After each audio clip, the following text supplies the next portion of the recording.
അസ്സലാമു അലൈക്കും വറഹ്മത്തുള്ളാഹി വബറകാതുഹു. എല്ലാവർക്കും അംജദി എഡ്യൂക്കേറ്റർ എന്ന യൂട്യൂബ് ചാനലിലേക്ക് ഒരിക്കൽ കൂടി ഹൃദ്യമായ സ്വാഗതം. നാളെയാണ് നമ്മളെ സ്മാർട്ട് സ്കോളർഷിപ്പിൻ്റെ മെയിൻ എക്സാം നടക്കുന്നത്. അപ്പോൾ നമ്മൾ ഈ ക്ലാസ്സിലൂടെ നമ്മൾ ചർച്ച ചെയ്യുന്നത് കഴിഞ്ഞ പ്രിലിംസിന് ചോദിച്ച ചോദ്യങ്ങളും ഇനി മെയിൻസ് എക്സാമിന് ചോദിക്കാൻ സാധ്യതയുള്ള അതുമായി ബന്ധപ്പെട്ട കണക്റ്റിംഗ് ഫാക്റ്റുകളാണ് നമ്മൾ ചർച്ച ചെയ്യുന്നത്. അപ്പോൾ നമുക്ക് കൂടുതൽ പരത്തി പറയുന്നില്ല, നേരെ ക്വസ്റ്റ്യനിലേക്ക് കടക്കുന്നു. വളരെ വ്യക്തമായി നമുക്ക് ഈ സ്കോളർഷിപ്പ് പരീക്ഷയ്ക്കും ഇനി വരും നിങ്ങൾ കോമ്പറ്റീഷനുകൾ പങ്കെടുക്കുമ്പോൾ പല പരീക്ഷകൾക്കും ക്വിസ് കോമ്പറ്റീഷനുകൾക്ക് ഉപകാരപ്പെടുന്ന രൂപത്തിലുമായ ചില നോളജുകൾ നമുക്ക് ചർച്ച ചെയ്യാം. എല്ലാവർക്കും ഒരിക്കൽ കൂടി സ്വാഗതം. 31ാമത്തെ ക്വസ്റ്റ്യൻ,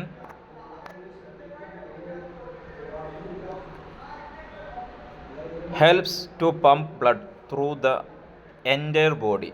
ശരീരം മുഴുവൻ രക്തം പമ്പ് ചെയ്യാൻ സഹായിക്കുന്നു. ഏത് അവയവമാണ് ശരീരം മുഴുവൻ രക്തം പമ്പ് ചെയ്യാൻ സഹായിക്കുന്ന അവയവം? അത് വരുന്നത് ഹൃദയമാണ്. ഏതാണ്? ഹൃദയം. ഹൃദയത്തിനെ കുറിച്ച് പഠിക്കുന്ന ശാസ്ത്രശാഖ പറയുന്ന പേരാണ് കാർഡിയോളജി. അല്ലേ? മനുഷ്യ ഹൃദയത്തിന് 4 അറകളാണുള്ളത്. മത്സ്യത്തിൻ്റെ ഹൃദയത്തിന് 2 അറകളാണുള്ളത്. അതുപോലെ ശരീരത്തിൻ്റെ വിസർജനാവയവമാണ് കിഡ്നി. ശരീരത്തിൻ്റെ വിസർജനാവയവമാണ്. മറ്റൊന്ന് ബ്രെയിൻ, തലച്ചോറിനെ കുറിച്ച് പഠിക്കുന്ന ശാസ്ത്രശാഖയാണ് ഫ്രിനോളജി എന്നറിയപ്പെടുന്നത്. ഫ്രിനോളജി. തലച്ചോറ് ഏകദേശം 1400 ഗ്രാമോളം തൂക്കമുണ്ട്.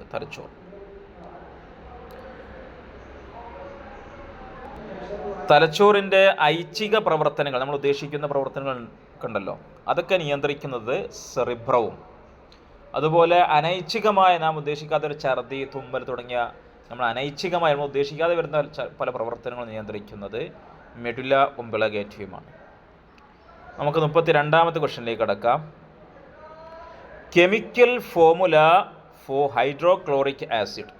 അതായത് നമ്മുടെ ആമാശയത്തിലുള്ള ആസിഡാണ് ഹൈഡ്രോക്ലോറിക് ആസിഡ്. പ്രത്യേകം ശ്രദ്ധിക്കണം. എവിടെ ആസിഡാണ്? ആമാശയത്തിലുള്ള ആസിഡ് ഹൈഡ്രോക്ലോറിക് ആസിഡ്. അതിൻ്റെ കെമിക്കൽ ഫോർമുല ഏതാണെന്നുള്ളതാണ് HCl ആണ്. നമ്മുടെ ആസിഡ് എന്ന് പറഞ്ഞാൽ pH സ്കെയിൽ 7 താഴെ വരുന്നതിന് ആസിഡ് എന്നും, അതായത് അമ്ല ഗുണം എന്ന് പറയാം. അതുപോലെ തന്നെ 7 മുകളിൽ വരുന്നതിനെ ബേസ്, ആൽക്കലി എന്നും പറയും. അപ്പോൾ 7 താഴെ pH സ്കെയിൽ, സൊറൻസൺ കണ്ടെത്തിയ pH സ്കെയിലിൽ 7 താഴെ വരുന്നതിനേക്ക് ആസിഡ് എന്നും 7 മുകളിൽ വരുന്നതിനേക്ക് എന്ത് പറയും? ബേസ് അല്ലെങ്കിൽ ആൽക്കലി എന്നുമാണ് പറയാറുള്ളത്. ഇനി വളരെ പ്രധാനമായി മനസ്സിലാക്കേണ്ടത്, നീല ലിറ്റ്മസ് പേപ്പറിനെ ചുവപ്പ് നിറമാക്കുന്ന, റെഡാക്കും ആസിഡ്. അല്ലേ? അങ്ങനെ നമ്മൾ പറഞ്ഞിട്ടുണ്ട്. നീല ലിറ്റ്മസ് പേപ്പറിനെ റെഡാക്കും ആസിഡ്. അതുപോലെ നീല ലിറ്റ്മസ് പേപ്പറിനെ നീലയാക്കും ഏത്? Alkali, base. പിന്നെ നമ്മൾ പ്രധാനമായിട്ടും ചില ആസിഡുകൾ അറിഞ്ഞിരിക്കണം. സിട്രിക് ആസിഡ് സാധാരണ നാരങ്ങയിലേക്കുള്ള ആസിഡാണ്. സിട്രിക് ആസിഡ് പുളിരുചിയുള്ള പഴങ്ങളിൽ കാണുന്ന ആസിഡാണ് കേട്ടോ. സിട്രിക് ആസിഡ് പൊതുവെ നാരങ്ങയിലുള്ള ആസിഡ്. അതുപോലെ ആപ്പിളിലുള്ള ആസിഡാണ് മാലിക് ആസിഡ്. ആപ്പിളിലുള്ള ആസിഡ് ഏതാണ്? Malic acid. ബാറ്ററിയിലേക്കുള്ള ആസിഡാണ് സൾഫ്യൂരിക് ആസിഡ്. ഏത് ആസിഡ്? Sulphuric acid. ഏറ്റവും പഴക്കമുള്ള ആസിഡ്, അതുപോലെ ആദ്യമായി കണ്ടെത്തിയ ആസിഡ്, അതുപോലെ വിനാഗിരിയിലുള്ള ആസിഡ് എന്നൊക്കെയാണ് ചോദ്യമെങ്കിൽ അതിൻ്റെ ഉത്തരം അസറ്റിക് ആസിഡാണ്.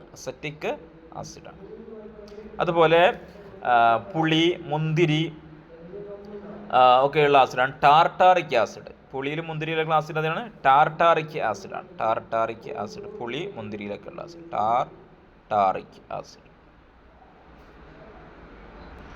അതുപോലെ ചോക്ലേറ്റ്, തക്കാളി, വെള്ളുള്ളി ഇതിലൊക്കെയുള്ള ആസിഡാണ് ഇത് ഓക്സാലിക് ആസിഡ്.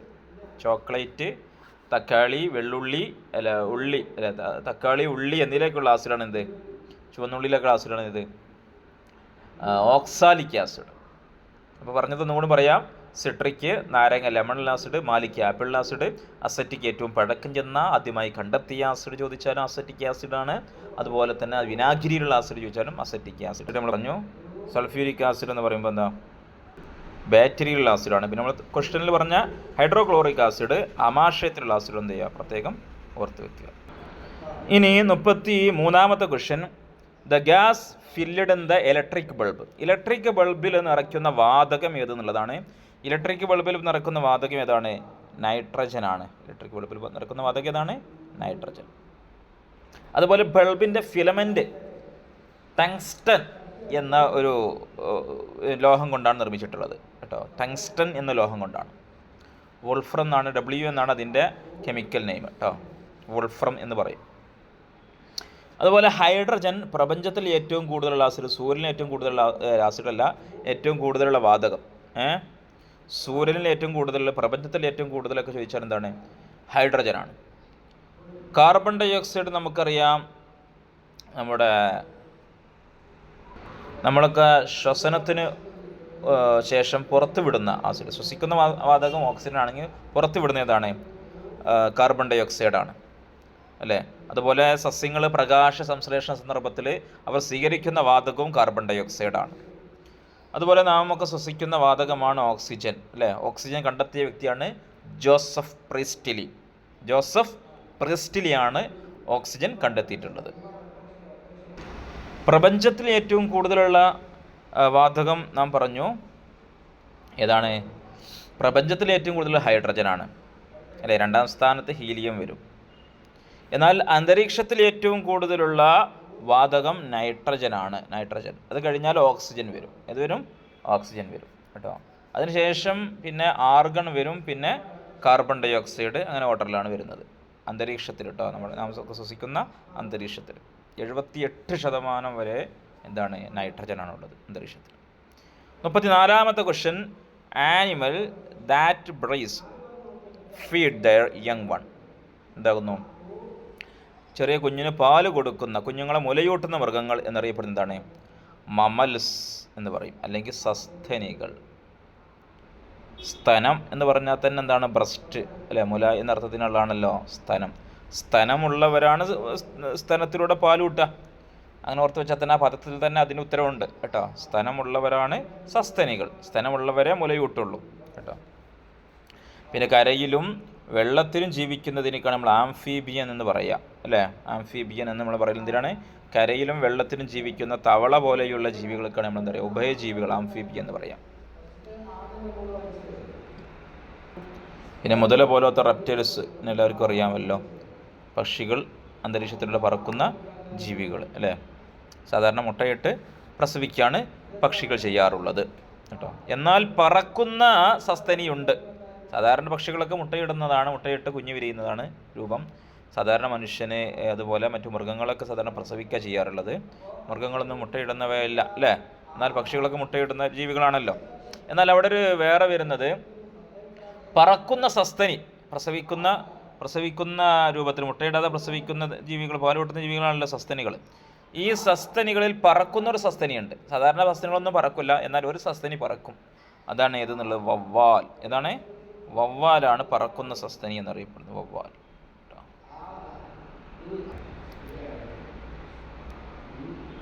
ഇനി നമുക്ക് അടുത്ത ക്വസ്റ്റ്യനിലേക്ക് വരാം. 33ാമത്തെ question, the most fertile soil is. ഏറ്റവും ഫലഭൂയിഷ്ഠമായ മണ്ണ് ഏതാണ്? ഏറ്റവും നല്ല ഫലഭൂയിഷ്ഠമായ കൃഷിക്ക് ചെയ്യാൻ പറ്റിയ നല്ല മണ്ണ് ഏതാണെന്നുള്ളതാണ് ഉത്തരം വരുന്നത്.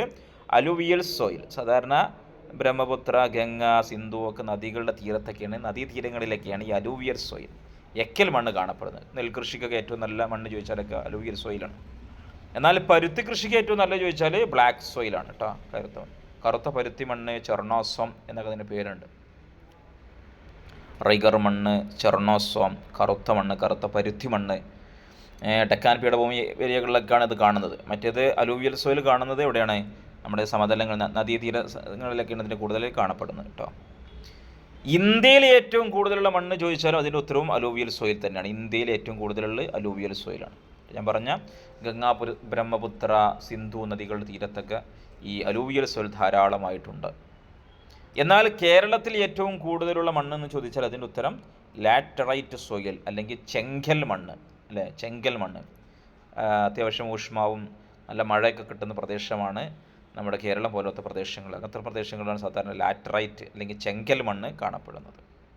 നമുക്ക് 36ാമത്തെ ക്വസ്റ്റ്യനിലേക്ക് വരാം. Creating large holes in the ozone, അതായത് ഓസോൺ പാളിയിൽ വലിയ ദ്വാരങ്ങൾ സൃഷ്ടിക്കുന്നത്, അല്ലേ? നമുക്കറിയാം നമ്മുടെ അന്തരീക്ഷത്തിൽ നിന്ന് വരുന്ന അല്ലെങ്കിൽ സൂര്യനിൽ നിന്ന് വരുന്ന അന്തരീക്ഷത്തിലെത്തും സൂര്യനിൽ നിന്ന് വരുന്ന UV റൈസ് എന്ന് പറഞ്ഞാൽ അൾട്രാ വയലറ്റ് കിരണങ്ങൾ. അൾട്രാ വയലറ്റ് കിരണങ്ങൾ ഡയറക്റ്റായിട്ട് നമ്മുടെ ജീവജാലങ്ങൾ, മനുഷ്യൻ്റെ മേലും മറ്റ് സമുദ്രങ്ങൾ ജീവജാലങ്ങളുടെ മേലൊക്കെ നേരിട്ട് UV റൈസ് പതിച്ചു കഴിഞ്ഞാൽ പല സ്കിൻ ക്യാൻസർ പോലത്തെ പല അസുഖങ്ങളും ഉണ്ടാകും. അപ്പോൾ അത്തരം വിഷയങ്ങളിൽ നിന്ന് നമ്മെ സംരക്ഷിക്കുന്ന ഒരു കവചമാണ് അല്ലെങ്കിൽ ഒരു തരം വാതകമാണ് ഇതെന്നുള്ളത് ഓസോൺ. 3 ഓക്സിജൻ കൂടുമ്പോൾ ഓസോൺ ആവുക കേട്ടോ. ഓസോൺ ഇത് സ്ഥിതി ചെയ്യുന്ന അന്തരീക്ഷ പാളി സ്ട്രാറ്റോസ്ഫിയറിലാണ്. സ്ട്രാറ്റോസ്ഫിയർ എന്ന അന്തരീക്ഷ പാളിയിലാണ് ഇത് സ്ഥിതി ചെയ്യുന്നത്. ഓസോൺ സ്ഥിതി ചെയ്യുന്നത് സ്ട്രാറ്റോസ്ഫിയർ കേട്ടോ. സ്ട്രാറ്റോസ്ഫിയർ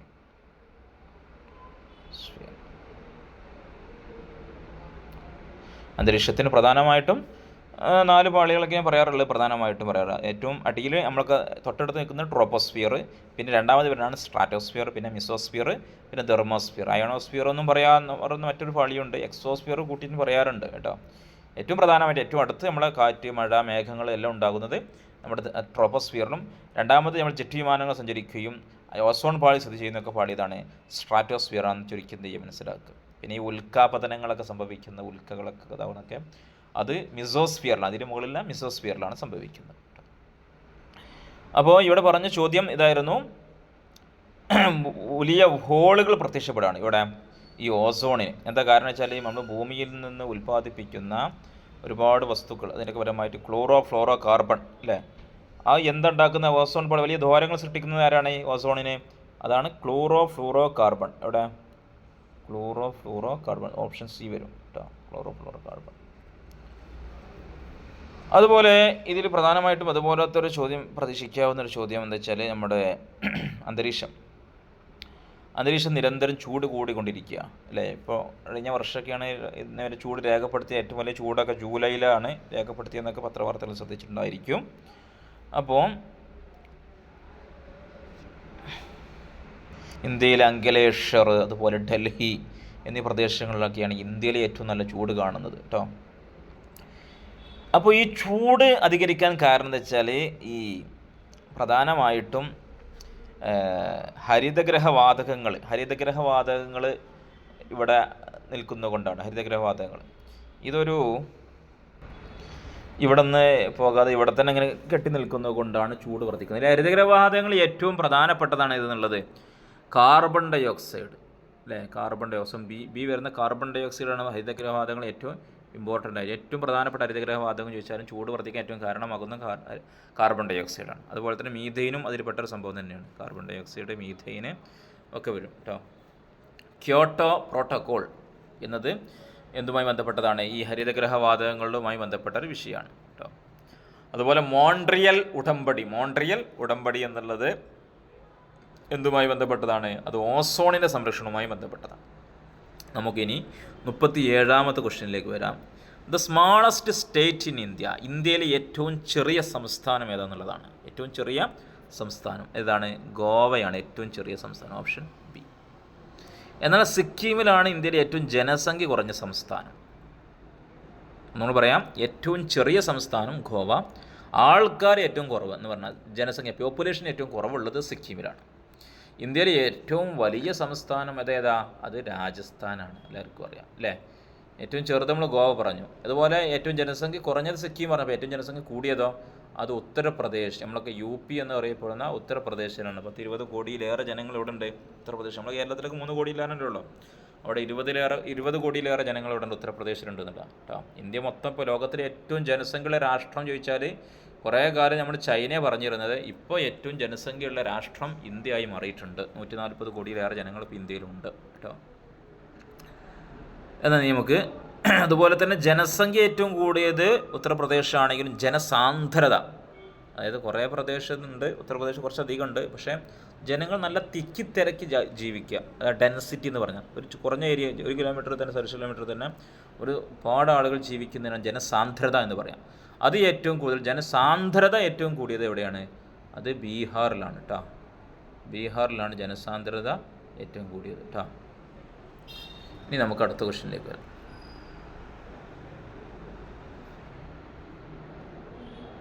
അപ്പോൾ എന്താ നമ്മൾ പറഞ്ഞത്? Biogas is produced from, biogas നിർമ്മിക്കുന്നത് എന്തിനാണ്? ആനിമൽ ഡങ്ങിൽ നിന്നാണ് എന്ത് നിർമ്മിക്കുന്നത്? ബയോഗ്യാസ് നിർമ്മിക്കുന്നത് കേട്ടോ. ബയോഗ്യാസിലെ പ്രധാന വാതകം മീഥെയിനാണ് കേട്ടോ.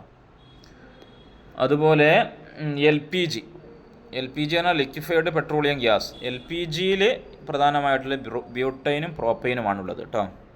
അത്രയും ചുരുക്കി എന്ത് ചെയ്യുക, മനസ്സിലാക്കി വെക്കുക. ഇനി 39ാമത്തെ question, highest civilian award in India. ഇന്ത്യയിലെ ഏറ്റവും ഉയർന്ന സിവിലിയൻ അവാർഡ് ഏതാണ്? ഭാരതരത്നമാണ്. ഏതാണ്? ഭാരതരത്നം. ഇപ്പോൾ അടുത്ത് 2024 5 പേർക്ക് ഭാരതരത്ന അവാർഡ് കൊടുത്തു. അതിൽ 50ാമത് കൊടുത്തത് LK അഡ്വാനിക്കാണ്. LK അഡ്വാനി, കർപ്പൂരി ഠാക്കൂർ, ചരൺ സിംഗ്, അതുപോലെ MS സ്വാമിനാഥൻ. വെരി ഇമ്പോർട്ടൻ്റ് ആണ് MS സ്വാമിനാഥൻ. ഈ പരീക്ഷയ്ക്ക് ചോദിച്ചിട്ടുണ്ടെങ്കിൽ വേറെ ഏതെങ്കിലും പരീക്ഷയ്ക്ക് ഉപകാരപ്പെടുന്നതാണ് MS സ്വാമിനാഥൻ കേട്ടോ. MS സ്വാമിനാഥൻ വളരെ ഇമ്പോർട്ടൻ്റ്. ഇതിന് ചോദിക്കാൻ സാധ്യതയുണ്ട്, കുറച്ച് നല്ല ക്വസ്റ്റ്യൻ ആണെങ്കിൽ ഇതൊക്കെ വരും. MS സ്വാമിനാഥൻ കേട്ടോ. ഹരിത വിപ്ലവത്തിൻ്റെ പിതാവ് എന്നൊക്കെ അറിയപ്പെടുന്ന MS സ്വാമിനാഥനാണെന്ത് ഈ വർഷം ഭാരതരത്നം കിട്ടിയ വ്യക്തികളിൽ ഒരാൾ. 2023 സെപ്റ്റംബർ 28 അദ്ദേഹം അന്തരിച്ചത്. കഴിഞ്ഞ വർഷം അന്തരിച്ചതാണ് കേട്ടോ. ഹരിത വിപ്ലവത്തിന് പിതാവ് എന്നറിയപ്പെടുന്നത് MS സ്വാമിനാഥൻ. അദ്ദേഹത്തിന് ഈ വർഷം ഭാരതരത്ന അവാർഡ് കിട്ടി. ഇതിൽ ഏറ്റവും വലിയ സിവിൽ ഭാരതരത്ന കിട്ടി. ബാക്കി ഭാഗങ്ങൾ ഇൻഷാ അല്ലാഹ് സമയം കിട്ടുകയാണെങ്കിൽ പറയാം. നന്നായി ഉഷാറായി പഠിക്കുക. എല്ലാവർക്കും ഉന്നത വിജയം നൽകട്ടെ. അസ്സലാമു അലൈക്കും.